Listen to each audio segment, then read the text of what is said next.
दोस्तों अभी हाल ही में डिसाइड किया गया था कि अब रेलवे अपनी ट्रेन व्हील्स की रिक्वायरमेंट के लिए चाइना से इंपोर्ट को पूरी तरह से बंद कर देगी, लेकिन इनसफिशिएंट डोमेस्टिक सप्लाई के चलते अब रेलवे के सामने कुछ ऐसे चैलेंजेस खड़े हो गए हैं कि मजबूरन हमें चाइनीज मैन्युफैक्चरर से 8000 व्हील्स को एक बार फिर से इंपोर्ट करना पड़ा है। लेकिन इससे आप ये मत समझ लेना कि जो देश में डोमेस्टिक सप्लायर्स हैं वो रेलवे की डिमांड को पूरा करने में सक्षम नहीं है। दरअसल डोमेस्टिक सप्लाई में गिरावट के पीछे कुछ और ही रीजन है जिसके बारे में हम वीडियो में आगे बात करने वाली हैं। लेकिन उससे पहले मैं आपको इस पूरी सिचुएशन के बारे में बता दूं तो इंडियन रेलवेज के अंडर जितनी भी प्रोडक्शन यूनिट्स हैं उनके द्वारा तो प्रॉपर व्हील्स की सप्लाई को मैनेज किया जा रहा है, लेकिन जो बाकी की पब्लिक सेक्टर कंपनीज हैं जैसे steel authority of India limited और राष्ट्रीय इस्पात निगम लिमिटेड, तो उनकी तरफ से जो व्हील्स की सप्लाई का कमिटमेंट किया गया था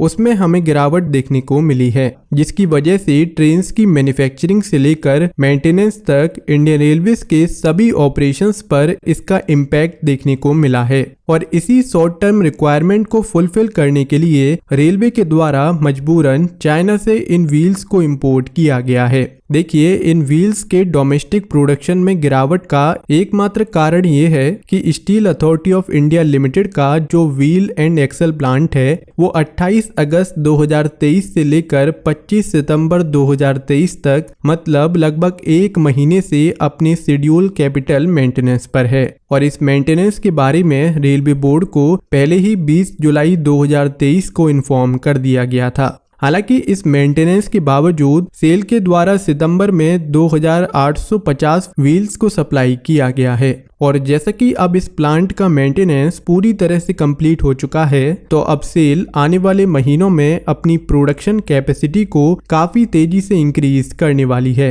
इसके अलावा वहीं राष्ट्रीय इस्पात निगम लिमिटेड की बात करें तो व्हील्स की बढ़ती डिमांड को देखते हुए RINL के द्वारा उत्तर प्रदेश के रायबरेली में एक फोर्स्ड व्हील प्लांट को तो सेटअप कर लिया गया है, लेकिन यहाँ प्रॉब्लम यह है कि अभी तक इस प्लांट से LHB व्हील्स की एक स्टेबल सप्लाई चालू नहीं हो पाई है। लेकिन बहुत ही जल्द इस प्लांट से भी व्हील्स की एक प्रॉपर सप्लाई को चालू कर लिया जाएगा। तो दोस्तों इस पर आपके क्या विचार हैं, हमें कमेंट सेक्शन में जरूर बताएं।